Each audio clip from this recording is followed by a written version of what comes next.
ओम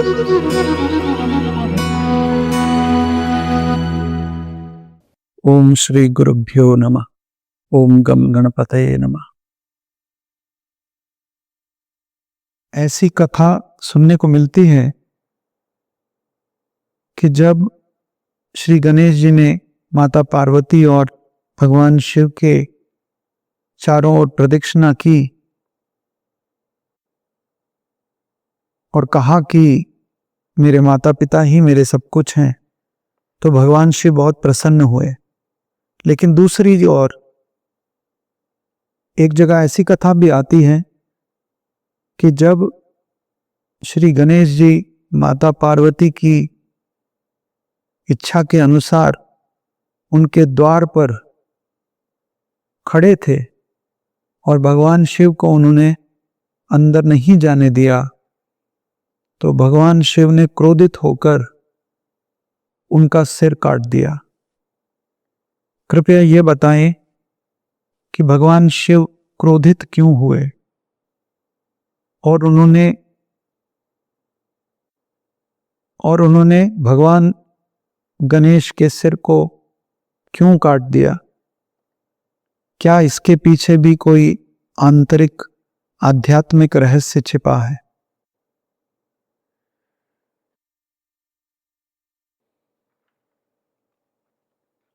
निश्चित रूप से इसके पीछे भी एक आध्यात्मिक रहस्य है। माता पार्वती जब स्नान करने की तैयारी कर रही थी तो उन्होंने अपने शरीर की उपटन से एक बालक का निर्माण किया और उससे कहा कि तुम द्वार पे खड़े हो जाओ, किसी को अंदर मत आने देना। और उसी समय भगवान शिव लौट रहे होते हैं, लेकिन गणेश जी उन्हें रोक देते हैं क्योंकि वो माता के आदेश का पालन कर रहे थे। और तब क्रोधित होकर शिवजी गणेश जी का सिर काट देते हैं। और उसके बाद जब पार्वती देवी को यह पता चलता है तो वो बहुत क्रोधित होती हैं और भगवान शिव से कहती हैं कि वो सृष्टि को नष्ट कर देंगी अगर उनके पुत्र का पुनर्जन्म ना हुआ। और उसके बाद हम जानते हैं कैसे एक हाथी के सिर को लेके श्री गणेश जी के ऊपर लगाया गया था। कथा केवल कथा नहीं है। शिव जी क्यों क्रोधित हुए, उन्होंने क्यों सिर काटा, ये वास्तव में हमारी आध्यात्मिक यात्रा है। देखिए, माता पार्वती प्रकृति का प्रतीक है, शक्ति का प्रतीक है। उन्होंने अपने शरीर की उबटन से, शरीर की मिट्टी से गणेश जी का निर्माण किया।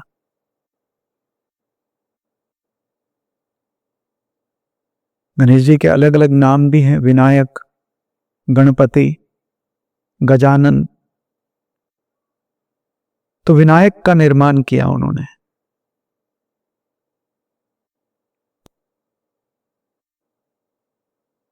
इस अवस्था में जो विनायक हैं वो हमारा अहंकार, हमारा मन है। जो अहंकार तत्व है वो प्रकृति की ही उपज है। आप में से जो लोग सांख्य योग दर्शन थोड़ा बहुत पढ़े होंगे वो इस बात को और भी अच्छी तरह समझ सकते हैं। तो गणेश जी का निर्माण उस उपटन से, शरीर की मिट्टी से जब माता पार्वती ने किया तो वो इसी बात को दर्शाता है कि जो अहंकार है हमारा वो प्रकृति की देन है, नैसर्गिक रूप से। और यहां ये समझ लें कि अहंकार का मतलब केवल ये नहीं है कि आप किसी से ऊंचे स्वर में बात कर रहे हैं या क्रोधित होकर बात कर रहे हैं। अहंकार मतलब वो नहीं। शास्त्र की भाषा में अहंकार अर्थात ये मान लेना कि मैं देह हूं, ये मान लेना कि मैं मन हूं। देहात्म बुद्धि, अपने आप को देह समझ लेना, ये शरीर मैं हूं, ये अज्ञान जो है यही अहंकार है।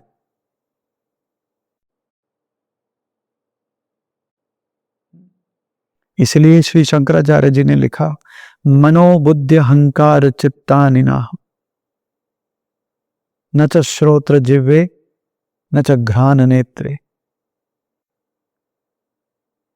न च व्योम भूमिर न तेजो न वायु, चिदानंद रूप शिवोहम शिवोहम।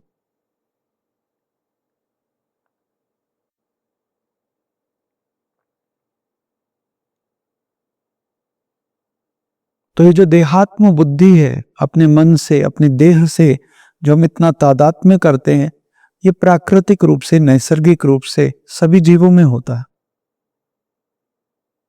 चाहे वो मनुष्य हो, चाहे वो पशु पक्षी हो। लेकिन मनुष्य को ये वरदान है कि वो पुरुषार्थ के द्वारा, विवेक वैराग्य के द्वारा, सत्संग के द्वारा, श्रवण मनन और निधिध्यासन के द्वारा अपनी देहात्म बुद्धि से ऊपर उठ सकता है।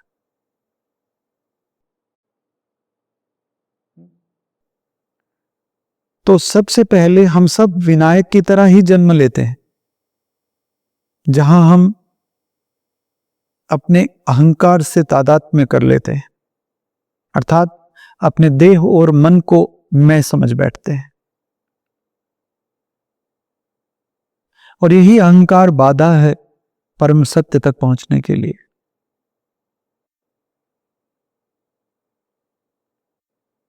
जो भगवान शिव हैं, उसको केवल यहां पे माता पार्वती के पति के रूप में नहीं समझना है हमें,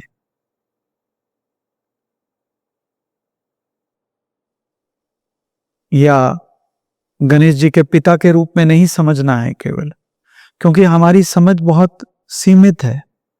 हम भगवान शिव और माता पार्वती को भी एक आम पुरुष और स्त्री की तरह समझने लगते हैं। आप देखते हैं टीवी सीरियल्स में अर्थ का अनर्थ कर देते हैं वो लोग।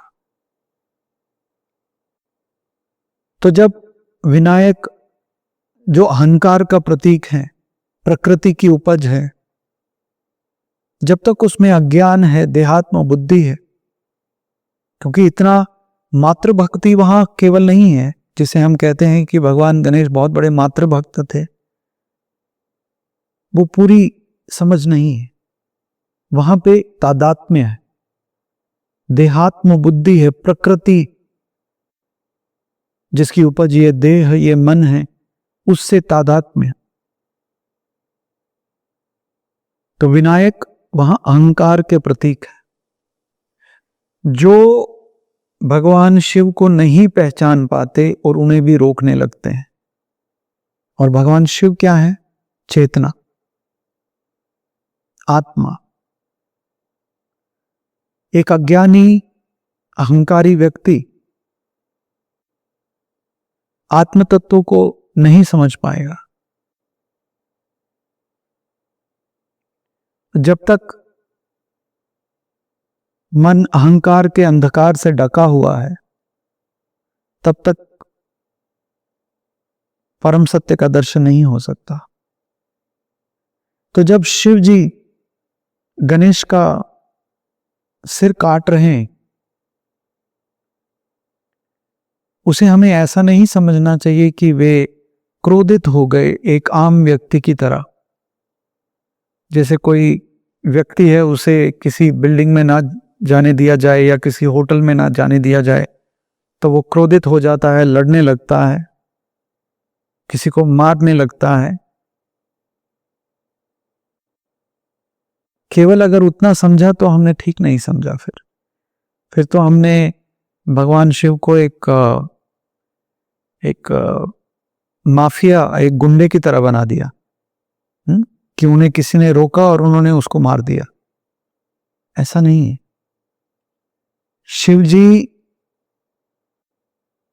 चेतना के साथ, आत्मा के साथ साथ गुरु के भी प्रतीक है, क्योंकि गुरु उस आत्म तत्व में प्रतिष्ठित है, और जो उस आत्म तत्व में प्रतिष्ठित है वो भी आत्मा ही है, वो भी आत्मा का स्वरूप है। ब्रह्मविद ब्रह्मैव भवति उपनिषदों का मंत्र है। जिसने ब्रह्म को जान लिया वो ब्रह्म से एक हो गया। वास्तव में हम सब ब्रह्म से अलग नहीं हैं, लेकिन अज्ञान की दशा में, अहंकार की दशा में हम अपने आप को भिन्न मान लेते हैं। तो शिव जी गुरु के भी प्रतीक है। और जब भगवान शिव गणेश जी के सिर को काटते हैं तो ये इस बात का प्रतीक है कि गुरु द्वारा शिष्य के अहंकार को काटा जा रहा है, क्योंकि शिष्य अभी परिपक्व नहीं हुआ है, गड़ा अभी कच्चा है, उस गड़े को पकाना, क्योंकि यही अहंकार बाधा है परम सत्य को जानने के लिए। और जो गुरु हैं वो नहीं चाहेंगे कि शिष्य और परम सत्य के बीच में दूरी रहे। तो गुरु के द्वारा हमारे अहंकार को काटना, शिव जी के द्वारा भगवान गणेश के सिर को काटना, यूं तो बहुत क्रूर रूप से देखा जा सकता है, लेकिन वो हमारी गलत समझ के कारण, हमारी छोटी सोच के कारण। जब हम इसके आंतरिक तत्व को समझते हैं तो वास्तव में ये एक करुणा से भरा कृत्य है। गुरु शिष्य के प्रति करुणा को इस रूप में व्यक्त कर रहे हैं।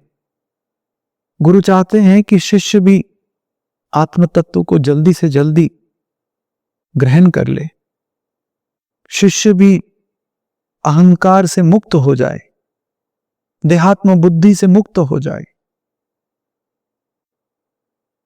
तो इसीलिए भगवान शिव गणेश जी के सिर को काटते हैं।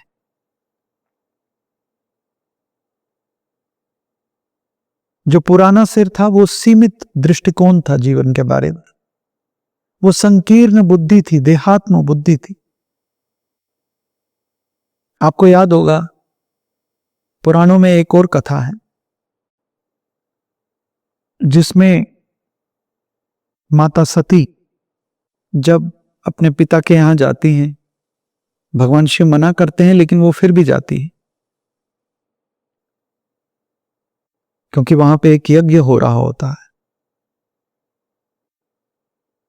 और जब जाने के बाद वहां पे जो दक्ष प्रजापति हैं, माता सती के पिता, वो जब भगवान शिव का अपमान करते हैं तो माता सती से वो सहन नहीं होता और वो अग्नि में प्रवेश कर जाती।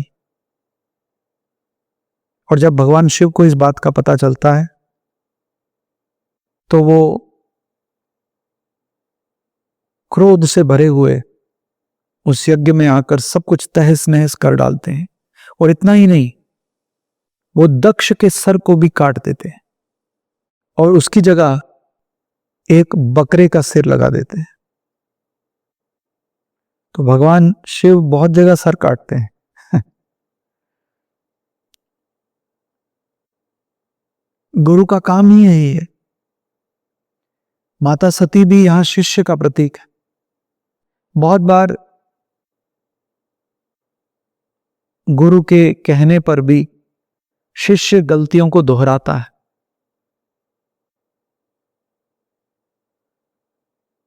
क्योंकि हमारी आसक्ति होती है अपने देह से, अपने मन से। हम अपनी इच्छाओं, आकांक्षाओं के अधीन होते हैं। तो जो दक्ष हैं प्रजापति, वो पिता हैं माता सती के। दक्ष हैं मतलब निपुण हैं, वो भी ब्रह्मा जी के मानस पुत्र हैं, लेकिन भगवान शिव के प्रति उनकी श्रद्धा नहीं है। तो ऐसे कई लोग होते हैं जो धन के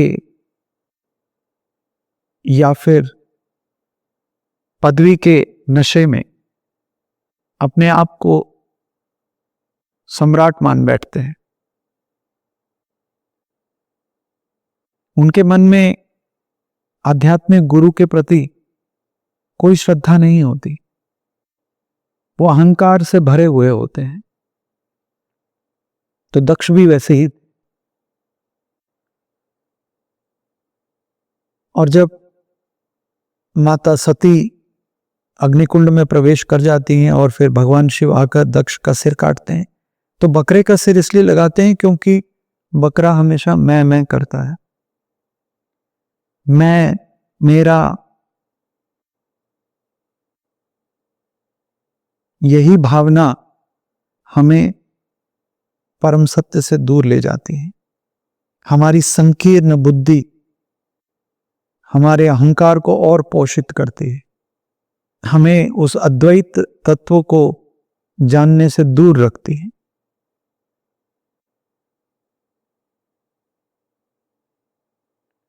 तो भगवान शिव जब गणेश जी का भी सिर काट रहे हैं तो याद रखें, ये एक करुणा से भरा कृत्य है।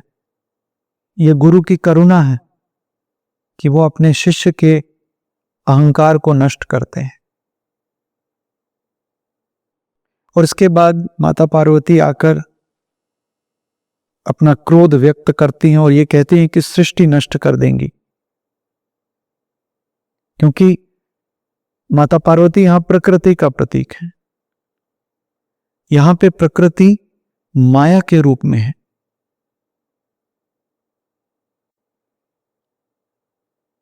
माया अर्थात अज्ञान।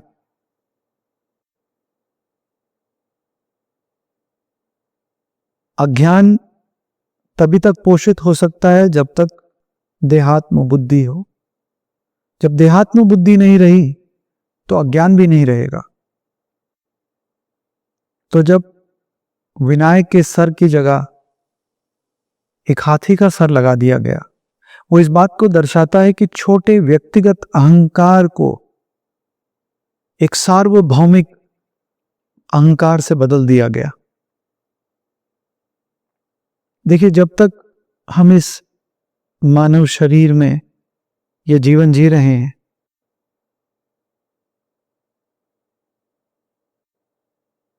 चाहे वो एक अज्ञानी हो या फिर ज्ञानी हो, दोनों में अहंकार रहता है, अहम का भाव रहता है। अर्थात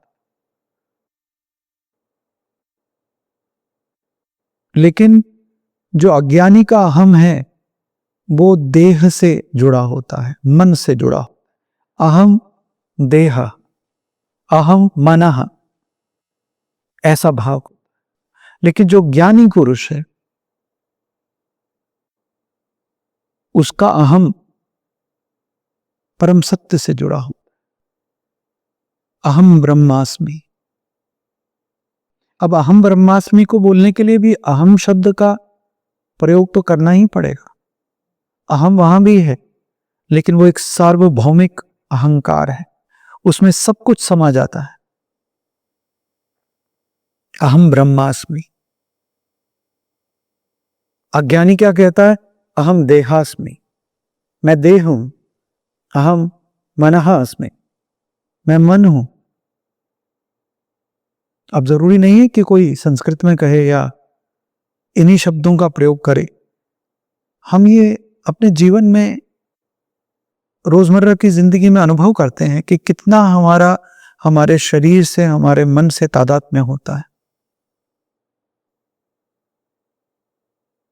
तो जो हाथी का सिर है वो उस सार्वभौमिक अहम ब्रह्मास्मि का प्रतीक है, और साथ ही साथ बुद्धि का, स्मृति का, क्योंकि हाथी बहुत बुद्धिमान होता है, उसकी स्मृति, मेमोरी पावर बहुत होती है, उसकी स्मरण शक्ति बहुत होती है। तो जो पुराना सिर था विनायक का वो अहंकार का प्रतीक था, देहात्म बुद्धि, और जो नया सर है वो आत्म बुद्धि, आत्मज्ञान। तो गुरु हमारे अहंकार पे प्रहार करते हैं ताकि हम आत्म तत्व को जान सकें, हम अपने स्वरूप को पहचान सकें। इसलिए इस घटना के बाद फिर गणेश हो जाते हैं, वो गणों के ईश, गणों के देवता, क्योंकि उन्हें परम सत्य को जान लिया गुरु की कृपा से। भगवान शिव का सिर काटना वास्तव में कृपा है, भगवान शिव की कृपा, और इसीलिए उन्हें विघ्नहर्ता कहा जाता है। हमारे आध्यात्मिक जीवन में दो ही विघ्न हैं, एक देहात्म बुद्धि और दूसरा मन के अधीन होकर जीवन जीना। तो जिसने मन पर विजय पाली, मूषक पर चढ़ गए, मूषक की सवारी, और साथ ही साथ अपनी देहात्म बुद्धि से ऊपर उठ गए, अपने सिर को कटा लिया, अपने शीश को गुरु के चरणों में अर्पित कर दिया, समर्पित कर दिया अपने आप को, तब वो विघ्नहर्ता हो गए। क्योंकि वही तो विघ्न थे, वो विघ्न चले गए, वो विघ्न हट गए।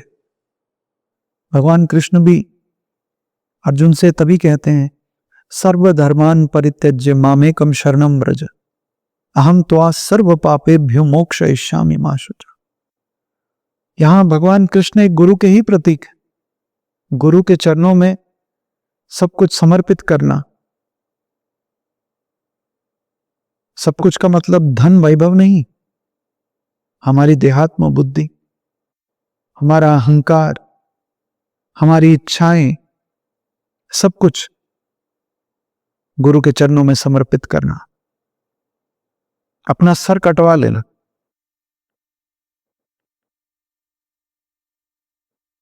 तो ये केवल एक बाहरी कथा नहीं है, एक बाहरी घटना नहीं है, ये हर साधक का आंतरिक अनुभव है, ये हर साधक की कहानी। प्रकृति हम सबको शरीर और मन देती है, माता पार्वती जैसे विनायक का निर्माण करती है उपटन से, और हम सब नैसर्गिक रूप से अहंकारी होते हैं, देहात्म बुद्धि होती है हमारी। जब तक हमें गुरु का सानिध्य नहीं मिलता तब तक हम अहंकारी ही रहते हैं। फिर गुरु के सानिध्य से धीरे धीरे जब सिर कटता है, फिर हमें अपने आत्म तत्व का बोध होता है, तभी हमारा वास्तविक आध्यात्मिक जीवन शुरू होता है।